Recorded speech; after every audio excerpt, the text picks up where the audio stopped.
1 João, capítulo 5, versos 20 e 21, diz assim a palavra do nosso Deus: Também sabemos que o Filho de Deus é vindo e nos tem dado entendimento para reconhecermos o verdadeiro, e estamos no verdadeiro, em seu Filho Jesus Cristo. Este é o verdadeiro Deus e a vida eterna. Filhinhos, guardai-vos dos ídolos. Vamos orar. Querido Deus, nós suplicamos mais uma vez pela iluminação do Teu Santo Espírito, para que fale ao nosso coração. Precisamos ouvir a Tua voz, precisamos entender o Teu querer, precisamos nos alimentar neste dia da Tua Santa Palavra. Queremos que o Senhor nos ilumine, Deus, que o Senhor nos direcione, para que saiamos daqui alimentados, abastecidos espiritualmente para a semana que se inicia. Essa é a nossa oração e a fazemos no nome de Jesus Cristo, o nosso Senhor e Salvador. Amém e amém. O tema da igreja para o ano de 2020, ele é pensado em 2019. 2019 nós sentamos, os pastores da igreja, e a nossa preocupação era tratar a respeito da pessoa de Jesus Cristo. Queríamos destacar durante o ano sobre a plenitude de Cristo. Esse é o tema que nós temos para o ano de 2020. Geralmente esse tema ele é trabalhado com mais ênfase no mês de outubro, que é o mês de aniversário da igreja, e é sobre isso que nós vamos tratar hoje. Eu quero começar esse sermão falando com você sobre Nicolau de Cusa. Nicolau de Cusa foi um filósofo muito importante no século XV. Ele viveu de 1401 a 1464, ou seja, apenas 63 anos de vida. E Nicolau de Cusa, ele é o filósofo responsável para fazer a transição entre a Idade Média e a Idade Moderna, ou Renascentismo. Ele é um dos filósofos que faz essa ponte entre esses dois períodos importantes da história. O renascentismo vem dando uma ênfase à razão, e ele é um dos primeiros filósofos, alguns vão dizer que ele é o primeiro filósofo desse período moderno. E ele vai trabalhar sobre a razão, a importância da razão definir tudo aquilo que a gente acessa. Nós estamos a todo momento lidando com coisas que nós já absorvemos e já definimos pela nossa razão. Então nós sabemos que isso aqui é um templo, isso aqui é uma igreja, e você sabe que veio para a igreja, você sabe que isso é um banco onde você se assentou, já está tudo definido na sua mente. Tem muita coisa que a nossa mente, ela aprende, a todo momento a gente também está aprendendo, então a gente está assimilando novos conhecimentos. E o Nicolau de Cusa vai dizer que tudo precisa ser definido, ser conceituado pela razão, mas aí ele vai tratar sobre o infinito. E quando ele chega no tema do infinito, ele diz: como conhecer o infinito? Como definir o infinito? A filosofia, diferente da teologia, trabalha com conceitos. Qual é o objetivo da filosofia? Conceituar as coisas. A teologia, ela não parte dessa necessidade de conceituação. Ela também conceitua muita coisa, mas a teologia, ela abraça aquilo que entende como sendo palavra de Deus, e muitas vezes o que Deus fala não cabe num conceito. Por isso que a teologia não é filosofia. Mas a filosofia, ela precisa conceituar tudo. E Nicolau de Cusa, entrando agora num momento onde a razão começa a se destacar, ele quer definir o infinito. E aí ele descobre que não é possível definir o infinito. O infinito não cabe num conceito. Aliás, eu quero até colocar uma questão para os irmãos. Quem disse que o infinito existe, então? Se nós não conseguimos conceituar o infinito, como a gente pode falar que ele existe? Como afirmar a existência de alguma coisa que não cabe na nossa mente? E aí, essa crise que vocês estão tendo agora, e eu também, Nicolau de Cusa já teve lá atrás, no século XV, lá no comecinho. E ele vai falar o quê? Ele vai dizer que é impossível conceituar o infinito. E ele chega a uma conclusão, ele faz uma ponte. Bom, se eu não consigo conceituar o infinito, é porque o infinito é Deus. O infinito é Deus, eu não consigo conceituar nem o infinito e nem Deus. E mais, eu não só consigo conceituar, como eu não consigo nem atingir, porque o infinito que é Deus, é um ser totalmente ou absolutamente transcendente, é um outro ser, e não tem como eu me relacionar com esse ser através da razão. E aí Nicolau de Cusa vai desenvolver, porque além de filósofo, ele era teólogo, ele desenvolve uma teologia chamada teologia negativa. O que é a teologia negativa? Ela expõe a completa impotência humana de acessar o infinito. Daí ele lança sua obra-prima chamada douta ignorância. Então você pode ser ignorante de duas formas: estudando muito ou sem estudar. Ele estudou muito, e qual a conclusão que ele chegou? Que ele é um doutor em ignorância. Você pode ser ignorante sem ser doutor ou sendo doutor, e é isso que a gente descobre. A gente descobre que os indivíduos que se dedicam ao estudo profundo de alguma coisa, eles têm, muitas vezes, mais facilidade de admitir a ignorância do que quem não estuda. E nesse momento de pandemia, às vezes eu não sei como você tem lidado com tudo isso, mas são tantas informações controversas, que se você se afastar um pouco e ficar vendo as pessoas discutindo, você vai até ter um tempo assim um tempo lúdico, porque ninguém sabe nada do indivíduo chamado Covid, mas todo mundo fala alguma coisa, e às vezes uma coisa é o contrário da outra, e você diz: quem é que está com a razão? A gente não sabe quem está com a razão, porque é alguma coisa nova. E é claro que o indivíduo que está estudando muito a respeito do assunto, talvez ele tenha menos segurança de dizer sobre o assunto do que alguém que lê um post no Facebook ou no Instagram.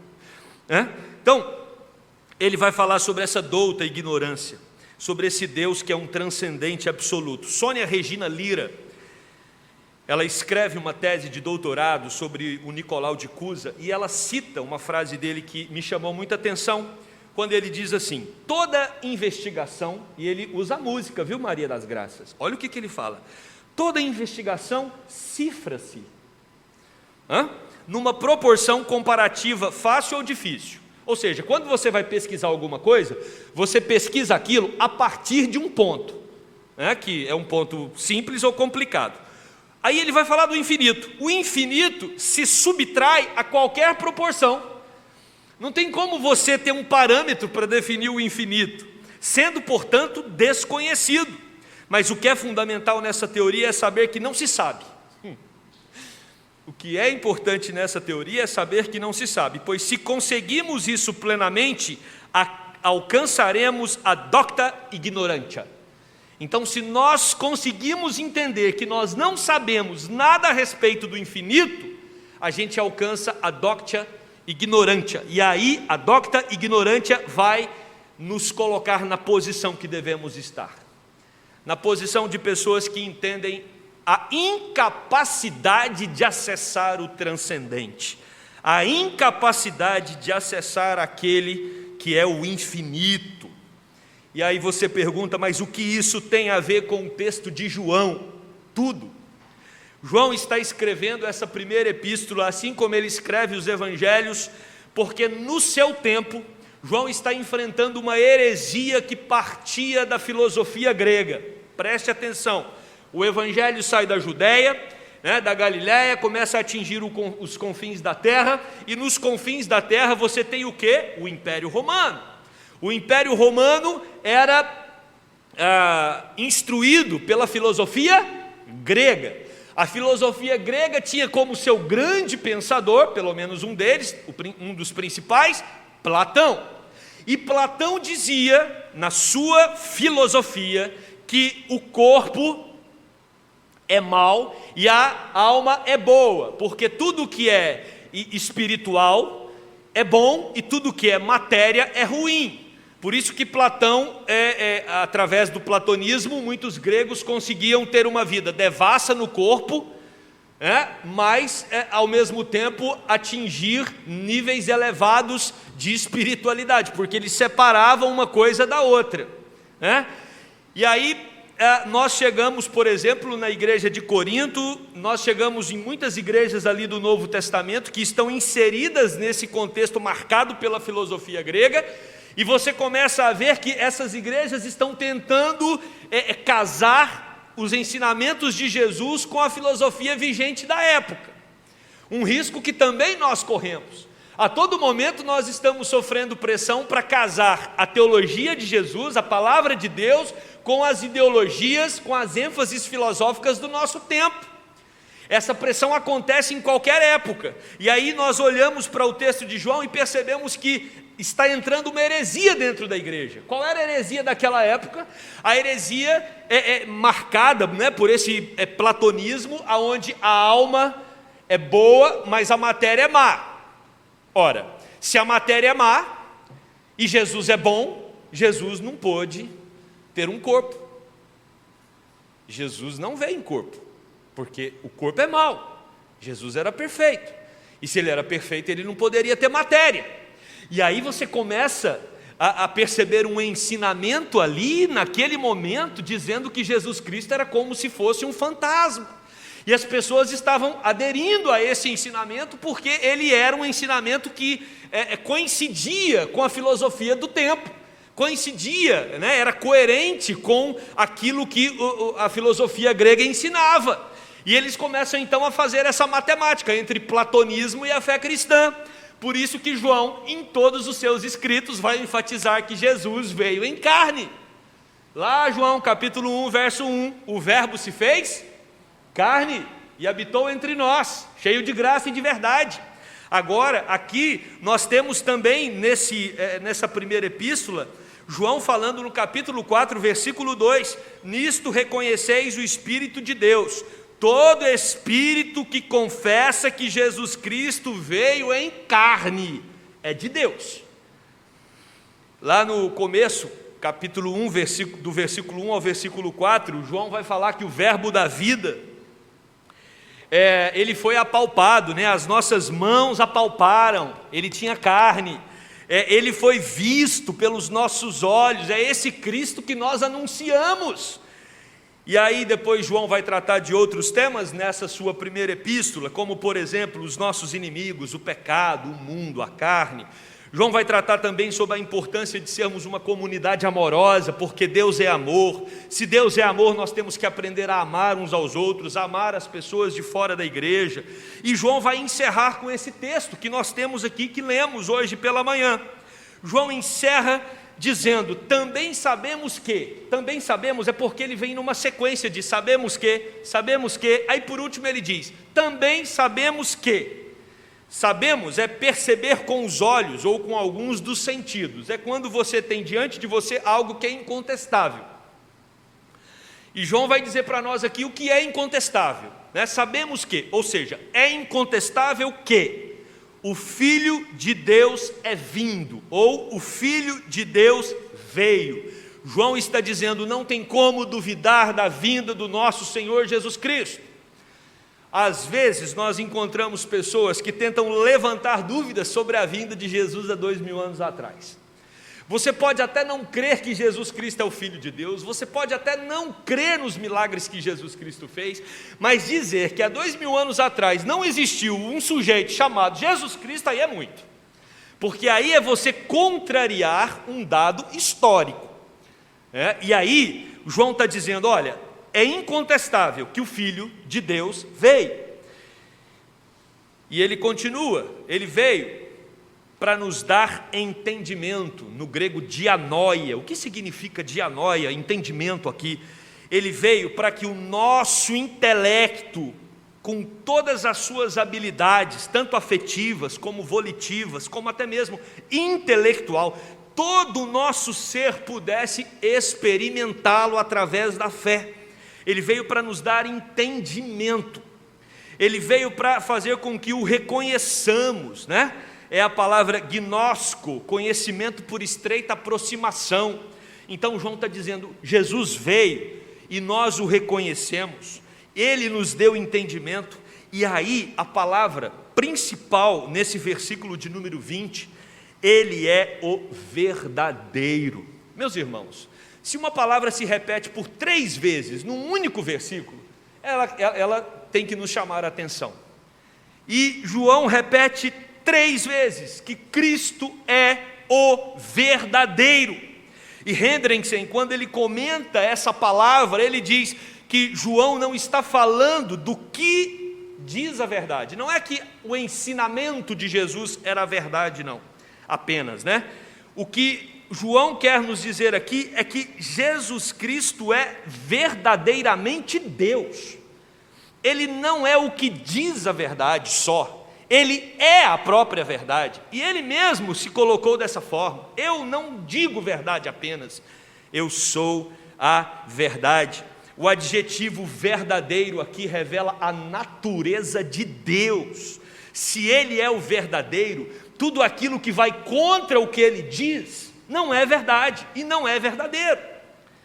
O Filho de Deus veio, Jesus Cristo habitou nesse mundo, e por isso, continua o texto, estamos no verdadeiro, no seu Filho Jesus Cristo. Ou seja, João está dizendo, Jesus veio, nós entendemos isso, ele nos deu entendimento, nós reconhecemos isso, que ele é o verdadeiro, e ele veio e nos conectou nele.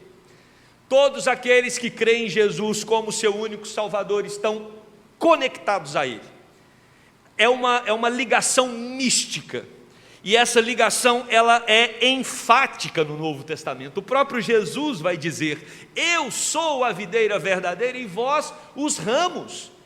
Ou seja, a nossa vida agora, ela depende completamente daquele que é a videira, Jesus Cristo. O apóstolo Paulo vai dizer que Jesus é o cabeça e nós somos os membros do corpo, ou seja, nós estamos completamente ligados a Ele. Quem crê em Jesus Cristo está conectado a Ele, é isso que João está dizendo. Estamos nele, estamos no verdadeiro, em Jesus Cristo,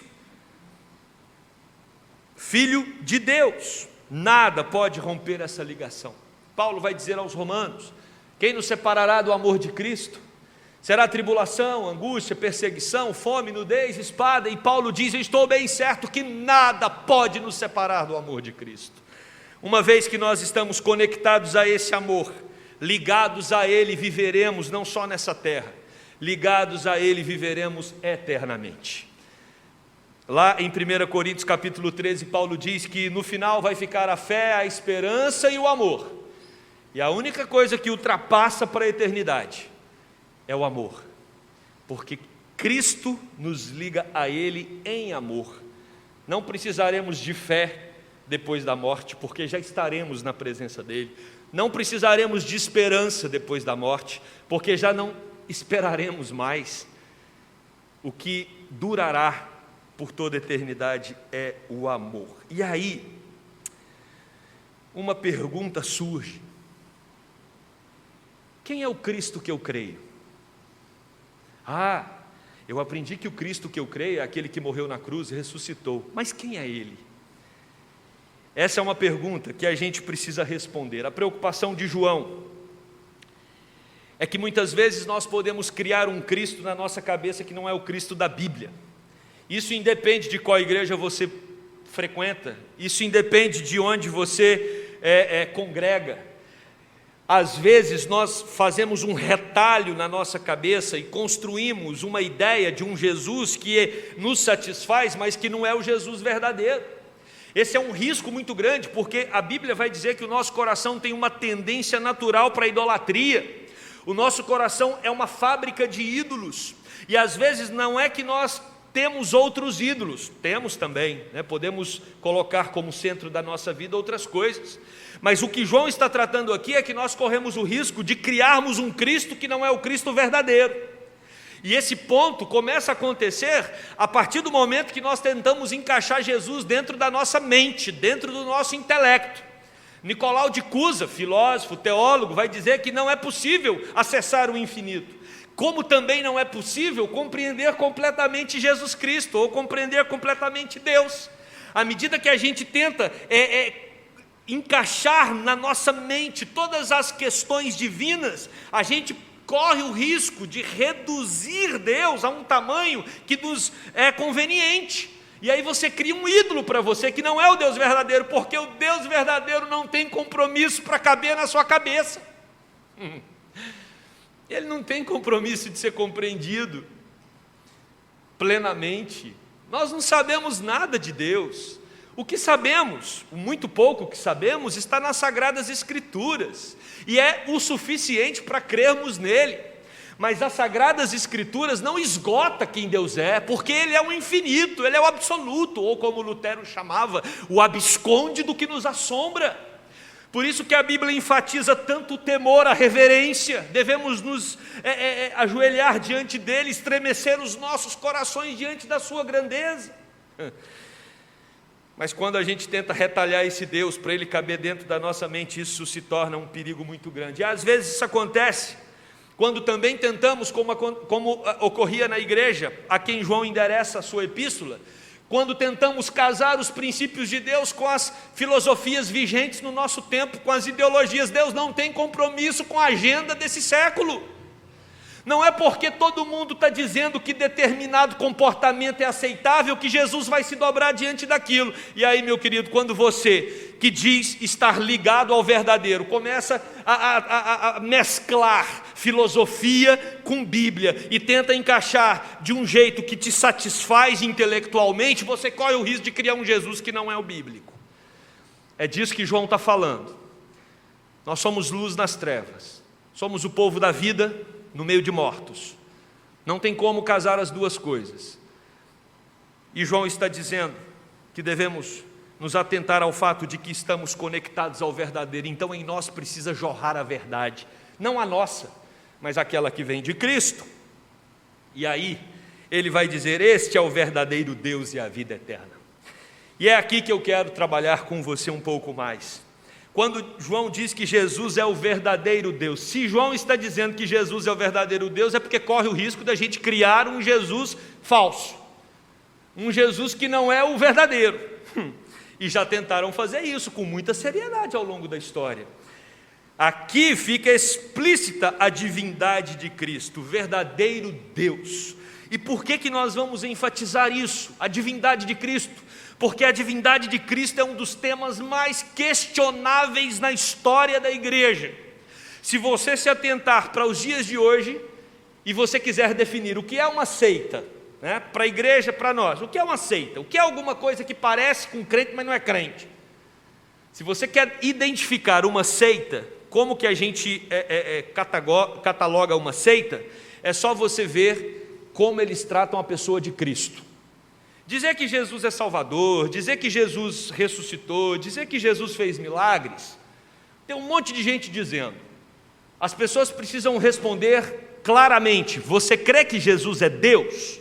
Se não responder que Jesus é Deus, se ficar inventando resposta e não for direto ao ponto, aperte o indivíduo. Se ele não falar Cristo é Deus, nós não reconhecemos como irmãos na fé. É dessa forma, de maneira simples e objetiva.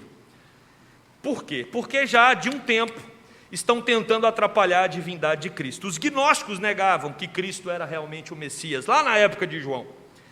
E no século XVI, um tio e um sobrinho da família Socino, não tem ninguém dessa família aqui não, né? Que assina Socino? Pois é, ainda bem. Lélio Socino era o tio, Fausto Socino era o sobrinho, e eles desenvolveram o pensamento sociniano. Olha que coisa sutil e perigosa. Jesus foi concebido sobrenaturalmente, vocês concordam com eles? Eu também. Nasceu da virgem? Também. Era filho de Deus? Também concordo.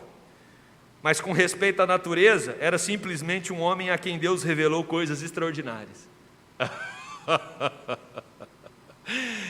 Opa, era simplesmente um homem? Que história é essa? E eles vão falar, Jesus era um homem com propriedades divinizadas. Olha que termo interessante, né? Daí a gente começa a perceber que a heresia, a distorção teológica, ela vem envolta de coisas que nós cremos, mas a gente precisa estar atento a isso. Depois dos socinianos, você vai ter o quenotismo. Eu vou explicar essa palavra, quenotismo, né? Nas primeiras tradições reformadas, quando a reforma acontece, a preocupação dos luteranos e calvinistas era: agora a gente precisa entender claramente quem é Cristo. E aí começa ali naquele momento surgir algumas dúvidas, e aí vem a teoria quenótica, por isso quenotismo, né? O Logos na encarnação, Jesus na sua encarnação, quando ele vira homem, ele deixa alguns atributos divinos de lado, e eles montam essa teologia baseada em Filipenses 2,7, quando diz: a si mesmo se esvaziou. Lembram-se desse texto? O verbo esvaziou aí é ekenosen, por isso a palavra quenotismo ou teoria quenótica, quando diz que Jesus se esvaziou. Quando você lê aquele texto, o que ele significa para você? Aí eles vão dizer, não a teologia luterana e a teologia calvinista, mas um grupo começa a discutir sobre esse tema, e eles falam: não, Jesus abriu mão, Jesus deixou alguns atributos divinos de lado. Foi isso que aconteceu? Jesus deixou de ser Deus na sua plenitude quando ele vira homem? Daí surge a teologia liberal, que é uma teologia perigosíssima e que matou a igreja na Europa e muitas igrejas nos Estados Unidos. Bom, se Jesus deixou de ser Deus, então ele era um mero homem, com algumas propriedades especiais. Irmãos, Filipenses 2,7 não diz que Jesus se reduziu como Deus. Significa, quem diz isso é o reverendo Weber, no seu livro As Duas Naturezas de Cristo, excelente livro para você entender a natureza humana e divina de Jesus. Ele vai dizer, quando Paulo diz aos filipenses que Jesus se esvaziou, não significa que ele deixou de ser Deus na sua encarnação, mas sim que ele abriu mão de manifestar, em alguns casos, alguns de seus atributos divinos, que estavam no estado de humilhação. Não é que ele não tinha, é que ele não usou. É diferente, totalmente diferente.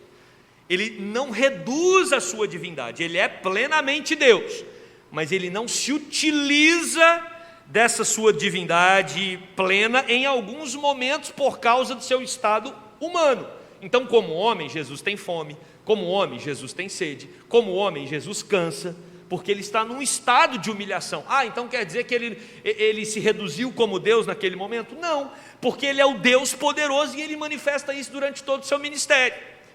O poder de Deus está no fato dele transformar a realidade humana, independente se essa realidade ela cabe dentro da razão ou não. Por exemplo, Gênesis 1 começa falando que Deus criou os céus e a terra, e aí você tem ali os versículos seguintes em Gênesis 1 mostrando que Deus falava e a coisa acontecia. Por isso que ele é Deus, porque tudo que ele fala acontece. Quando Jesus vem à terra, Jesus procede da mesma forma como na criação. Tudo que ele fala acontece. Ele fala para o aleijado: levanta e anda, e o indivíduo levanta e anda.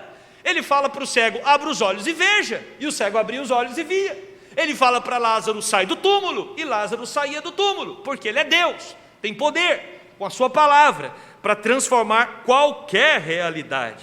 Então, Jesus não diminuiu seus atributos, apenas não os utilizou durante o seu ministério de humilhação.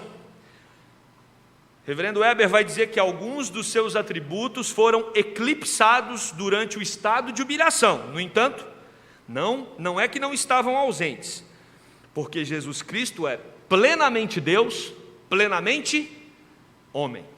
100% Deus, 100% homem. Mas quais são os textos da Bíblia que comprovam isso? A gente começa pelos profetas. Isaías capítulo 9, versículo 6, porque um menino nos nasceu, um filho se nos deu, o governo está sobre os seus ombros, o seu nome será maravilhoso conselheiro, Deus forte. Deus forte. Jesus é Deus forte. Para ficar mais claro, Pai da eternidade. Ele é o Pai da eternidade. Dá para compreender isso? A gente entende eternidade, mesmo com nossas limitações, olhando daqui para frente. Deus nos amou e nos deu vida eterna. O que isso significa? Eu vou morrer e vou viver com Ele para frente, para sempre, né? Daqui para frente. Agora, dá um nó na nossa cabeça entender a eternidade para trás. Aí a gente não consegue acessar. Porque eternidade para trás é alguma coisa que nunca começou. Deus não tem começo. Porque se a gente afirmar que Deus tem começo, alguém tem que ter o começado. Ele é. Por isso que lá, quando Moisés vai falar com o faraó, e ele diz para Deus assim: mas eu vou chegar em faraó e vou falar que quem me enviou? E Deus diz: fala que eu sou, porque Deus é. Deus é. E aí quando Jesus vem, em João 8,58, Jesus está conversando ali com seus discípulos e ele responde: em verdade vos digo, antes que Abraão existisse, eu sou. Jesus usa a mesma expressão que o Pai utiliza para Moisés: eu sou. Em Atos capítulo 20, versículo 28, o texto diz, Lucas, que escreve Atos: atendei por vós e por todo o rebanho sobre o qual o Espírito Santo vos constituiu bispos, para pastoreardes a igreja de Deus. Prestem atenção: pastoreardes a igreja de Deus, a qual Ele comprou com seu próprio sangue. Igreja de Deus, a qual Ele, Deus, comprou com seu próprio sangue. Quem derramou o sangue na cruz? O sangue próprio era de quem? Jesus. Então quem é o Deus aqui? Igreja de Deus, o qual comprou essa igreja com seu próprio sangue. Jesus então compra a igreja com seu próprio sangue. Ele é Deus. Romanos 8,5, Paulo diz: deles são os patriarcas e também deles descende o Cristo segundo a carne, o qual é sobre todos. O Cristo segundo a carne, o qual é sobre todos. Deus bendito para todo sempre. Jesus é o Deus bendito para todo sempre. E para terminar essa lista resumida, você vai encontrar muitos outros textos que vão enfatizar a divindade de Cristo. Colossenses capítulo 2, versículo 9. Porquanto, que é o versículo do tema desse ano. Porquanto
você vê muitos políticos e não políticos com um padrão de moralidade muito aquém de pessoas que nem são evangélicas, e eles olham para essas pessoas e dizem: como pode dizer que é um seguidor de Cristo, mas faz coisas mais absurdas do que não crentes? Por isso que João vai chamar essas pessoas de anticristos. Anticristos. Quando você cria um Cristo na sua cabeça, que se enquadra no seu modo de ser, aonde é esse Cristo que se submete a você e não você se submete a Ele, você cria um ídolo para você.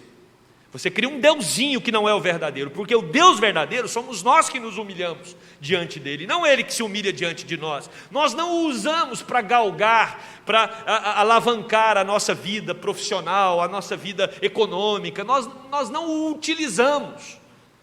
Quando você começa a cair no risco de se utilizar de uma fé para alcançar os seus objetivos, que são realmente aquilo que faz parte do centro da sua existência, você está usando um Cristo que não é o verdadeiro, porque o Cristo verdadeiro, a gente se humilha diante dele, a gente o reconhece como Kyrios, Senhor da nossa vida, e a gente faz o que ele manda, a gente obedece com prazer e com alegria. Por isso João vai falar que os gnósticos daquela época, eles eram anticristos, e hoje nós temos anticristos no nosso meio. Por isso que João vai terminar com o versículo 21, guardai-vos dos ídolos. Não são os ídolos lá de fora, não são outros deuses, não. Às vezes é um recorte que a gente faz de Cristo que não é o Cristo verdadeiro. É um jeito de servir a Cristo que não é o da Bíblia. Isso também é idolatria. E o convite de João é para que nós tomemos cuidado, para não criarmos um Jesus que não é o bíblico, porque se criarmos esse Jesus que não é o bíblico, ele é falso, ele é um ídolo, e por isso a ênfase no versículo 20 sobre o verdadeiro. Eu quero concluir esse sermão, voltando a Nicolau de Cusa. Nicolau de Cusa vai dizer que é impossível acessar Deus através da razão, e é mesmo. E ele vai dizer, olha, a gente pode tentar pelas práticas ascéticas, pela meditação transcendental, pelo exercício. Alguns vão dizer que se assemelha muito, aos exercícios budistas, hinduístas, essa tentativa de mergulhar, numa meditação intensa. Talvez assim você consiga atingir alguma coisa do infinito. Mas o que nós aprendemos com a Bíblia é que você só conhece alguma coisa do infinito se o infinito se revelar a você. E aí eu quero convidá-lo, se você ainda não conhece, conheça Jesus Cristo de Nazaré, o infinito que se tornou finito, para fazer a ponte de pessoas finitas ao infinito. Jesus é o infinito porque ele é Deus, e ele se torna finito sem deixar de ser infinito. E por isso ele é o único que faz a ponte entre o mundo finito com o Deus infinito. E é por isso que ele diz, eu sou o caminho, a verdade e a vida. Porque ninguém tem acesso ao infinito. Ninguém consegue se relacionar com o Deus infinito sem usar essa ponte, que saiu do mundo infinito e pisou nessa terra finita, morreu numa cruz e ressuscitou para dizer, agora vocês podem se relacionar com um Deus infinito que Cusa disse que não era possível pela razão e não é mesmo. Mas é possível pela fé em Cristo Jesus. Quem crê em Jesus, crê no infinito que se tornou finito, para levar finitos a ter comunhão com o infinito. Em tempo de aflição, muitas vezes nós tentamos entender quem Deus é. Quem é esse meu Cristo? Quem é Ele? Como é que Ele vai me ajudar nesse processo aqui? Nunca se esqueça que Ele te amou, e é por isso que Ele veio até a terra. Pagou um alto preço para que você agora não o questionasse como pessoa, não questionasse a natureza dele. Saiba quem ele é Deus, e ele é o Deus que te ama, e ele é o Deus que vem te resgatar. Por isso, devemos conhecê-lo a cada dia mais. Quanto mais o conhecemos, mais nos afastaremos dos ídolos do nosso século. De mini Jesuses, mini deuses, assim, demiurgos que tentam nos chamar a atenção. E o ídolo, ele é atraente, porque o ídolo, ele promete tudo, ele te dá tudo o que você quer. O ídolo, ele satisfaz todas as suas vontades. O ídolo, ele faz cócegas. Ele te dá a sensação de que quem está no poder é você. Jesus não. Quem está no poder é Ele, mas você pode confiar, porque Ele te ama ao ponto de dar a própria vida por você. Que a Igreja Presbiteriana da Gávea, que há 53 anos está firmada nessa fé, que ela continue amando e confessando o Jesus Cristo que é Deus, o Jesus Cristo que é homem, o Jesus Cristo, que é digno de toda honra, toda glória e toda adoração. Amém?